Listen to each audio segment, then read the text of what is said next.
अरविंद और श्रेया में बहुत गहरा प्यार था। दोनों की शादी को 5 साल हो चुके थे, लेकिन उनकी जिंदगी अभी भी अधूरी सी है क्योंकि इनका कोई बच्चा नहीं था। फिर भी उन्हें विश्वास था कि इस साल उन्हें बच्चा हो जाएगा। दोनों के बीच इतना प्यार है कि यह एक दूसरे के बिना बिल्कुल नहीं रह सकते।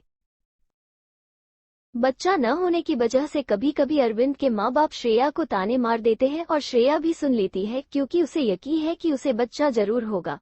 यूं ही समय बीतता चला गया और एक दिन अरविंद जब ऑफिस से घर आ रहा था तो उसने श्रेया को बाजार में किसी दूसरे लड़के के साथ देखा। दोनों को देखकर ऐसा लग रहा था कि दोनों एक दूसरे को काफी दिन से जानते हो और दोनों एक साथ काफी खुश भी लग रहे थे। अरविंद घर आ गया और थोड़ी देर बाद श्रेया भी घर आ गई। श्रेया के आते ही अरविंद ने उससे पूछा, श्रेया कहाँ गई थी? श्रेया ने हंसते हुए कहा, मैं बाजार गई थी, घर का कुछ सामान लाना था।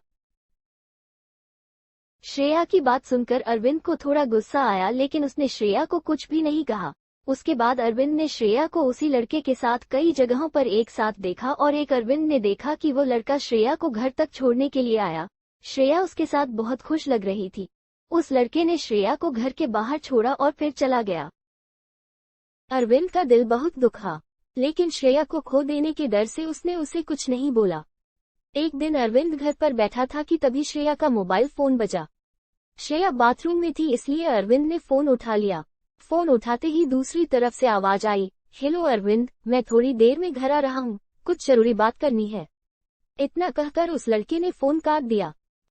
अब अरविंद सोचने लगा कि उस आदमी को उसका नाम कैसे पता। अरविंद के दिमाग में कई तरह के ख्याल आ रहे थे। अरविंद को लगा कि शायद यही वो व्यक्ति है जिससे श्रेया अक्सर घूमती है। अरविंद को लगा कि शायद श्रेया उससे डिवोर्स लेना चाहती है और इस सिलसिले में बात करने के लिए वो व्यक्ति घर पर आ रहा है। अरविंद बहुत उदास हो गया। वो अपनी शादी को टूटने नहीं देना चाहता था, लेकिन श्रेया ने धोखा दिया। उसे कुछ भी समझ नहीं आ रहा था। अरविंद जैसे अपनी पत्नी को खोने के डर से घबरा गया था और वही जमीन पर गिर गया।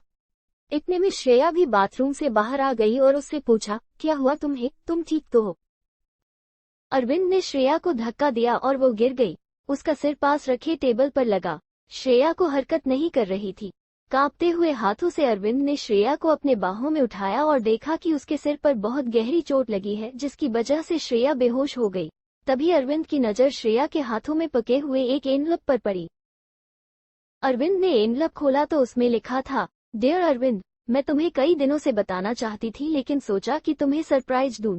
मैं पिछले कुछ दिनों से अपने इलाज के लिए एक डॉक्टर के पास गई थी और वो डॉक्टर मेरा ही कजिन था, जो बचपन में विदेश चला गया था। उसने मेरा ट्रीटमेंट शुरू किया और अब मैं 2 महीने प्रेग्नेंट हूँ। आज मैंने उस कजिन को अपने घर बुलाया है खाने के लिए। तुम उससे मिलकर बहुत खुश होंगे। तभी दरवाजे की घंटी बजती है और अरविंद दौड़कर दरवाजा खोलता है। दरवाजे पर श्रेया का वही कजिन खड़ा था और वह कहता है, अरविंद, मैं धीरज हूँ, श्रेया का भाई, कैसे हो तुम? तभी धीरज की नजर श्रेया पर पड़ती है, जो खून से सनी हुई जमीन पर पड़ी थी।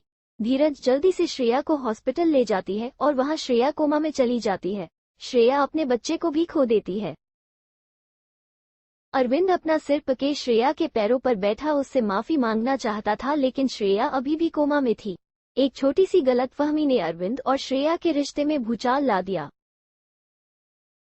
ये कहानी हमें बहुत बड़ी सीख देती है। गहरे रिश्ते में किसी भी नतीजे से पहुंचने से पहले अपने पार्टनर से बात जरूर करनी चाहिए।